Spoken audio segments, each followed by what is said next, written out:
భారీ వర్షాలకు ఉమ్మడి నిజామాబాద్ జిల్లాలోని గోదావరి మంజీరా నదులు ఉధృతంగా ప్రవహిస్తున్నాయి. ముఖ్యంగా గోదావరి నది ఉధృతంగా ప్రవహిస్తుంది. దీంతో శ్రీరామ్ సాగర్ ప్రాజెక్టుకు వరద ఉధృతి కొనసాగుతోంది. మహారాష్ట్రలోని ప్రధాన ప్రాజెక్టులు నిండడంతో అక్కడి ప్రాజెక్టుల గేట్లు ఎత్తేశారు. దీంతో 2.5 లక్షల క్యూసెక్ల నీరు ఇన్ఫ్లో వస్తోందని ప్రాజెక్ట్ ఎగ్జిక్యూటివ్ ఇంజనీర్ చక్రపాణి తెలిపారు. 41 గేట్లెత్తి నీటిని దిగువకు వదిలేస్తున్నామని తెలిపారు. మరింత సమాచారం మా ప్రతినిధి కిషోర్ అందిస్తారు. తెలంగాణ వ్యాప్తంగా ఎడతెరపి లేకుండా కురుస్తున్న వర్షాలకు ప్రాజెక్టులు పొంగిపొరుతున్నాయి. ముఖ్యంగా నిజామాబాద్ జిల్లాలోని తెలంగాణ వరప్రదాని శ్రీరామ్ సాగర్ ప్రాజెక్టుకు భారీగా ఇన్ఫ్లో వస్తుంది. ప్రస్తుతం మనం ప్రాజెక్టు వద్ద ఉన్నాం. ప్రాజెక్టుకు సంబంధించి ఇన్ఫ్లో భారీగా వస్తుండడంతో సుమారు 40 గేట్లు ఎత్తి మరి దిగువకు నీటిని వదులుతున్నారు. అయితే గత 2 రోజులుగా ఎక్కువ మొత్తంలో వర్షాలు పడుతుండడంతో అటు గోదావరి ప్రాజెక్టు ఎగువ భాగాన మహారాష్ట్రలో సైతం ఎక్కువ మొత్తంలో వర్షాలు పడుతుండడంతో క్యాచ్మెంట్ ఏరియాలో పడుతున్న నీరు మొత్తం ప్రాజెక్టులోకి వచ్చి చేరుతుంది. దీంతో ఇన్ఫ్లోగా భారీగా వచ్చి చేరుతున్నట్లు కూడా తెలుస్తుంది. దీనికి సంబంధించి తెలిపేందుకు మనతో ప్రాజెక్టు అధికారులు ఉన్నారు. చెప్పండి సార్, ప్రాజెక్టులోకి పరిస్థితి ఏ విధంగా ఉంది? ప్రాజెక్టులోకి ఎంత నీరు వస్తుంది? ఏ విధంగా ఉంది ప్రాజెక్ట్ పరిస్థితి?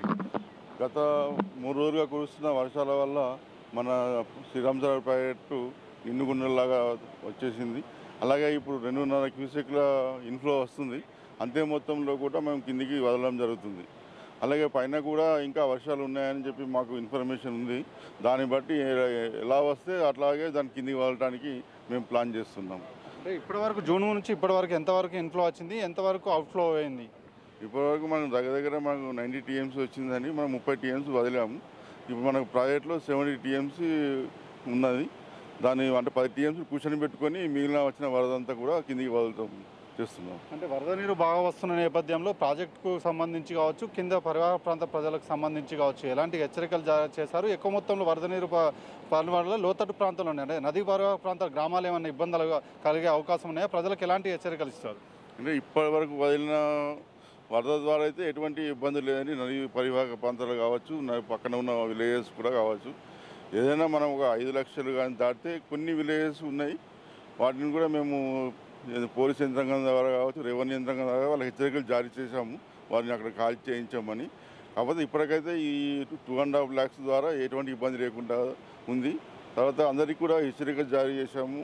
తర్వాత రెవెన్యూ యంత్రాంగం కానీ పోలీస్ యంత్రాంగం కానీ సహకారంతో మేము కోరుకునేది ఏంటంటే ఎవరు కూడా ప్రజలు నదీ పరివాహక ప్రాంతంలో బట్టకు తిరగడానికి కోసం కావచ్చు, చేపల వేటకు కావచ్చు, లేకపోతే బర్రెలు కాపడానికి ఎవరు వెళ్ళవద్దు, వాళ్ళ ప్రాణాలు రిస్క్ చేయవద్దని మరొకసారి మీ ద్వారా కోరుకుంటున్నాం. Thank you sir. మొత్తానికి మాత్రం అటు క్యాచ్మెంట్ ఏరియాలో పడిన వాటర్ మొత్తం కూడా ప్రాజెక్టులోకి వచ్చి చేరుతుందని చెప్పి అధికారులు చెబుతున్నారు. ఇప్పటికే 90 టీఎంసీలకు పైగా నీరు ప్రాజెక్టులోకి వచ్చింది. 30 టీఎంసీలను దిగువకు గోదావరి నదిలోకి వదిలామని చెప్తున్నారు. ఇంకా భారీగా ఇన్ఫ్లో వస్తున్న నేపథ్యంలో అటు నదీ పరివాహక ప్రాంతాలకి, గోదావరి నదీ పరివాహక ప్రాంతంలోని ప్రజలు ఎవరు కూడా నదీ పరివాహక ప్రాంతంలోకి వెళ్ళకూడదని మాత్రం అటు అధికారులు హెచ్చరిస్తున్నారు. కెమెరా పర్సన్ శ్రీధర్తో కిషోర్, రాజ్ న్యూస్, SRSP నుంచి.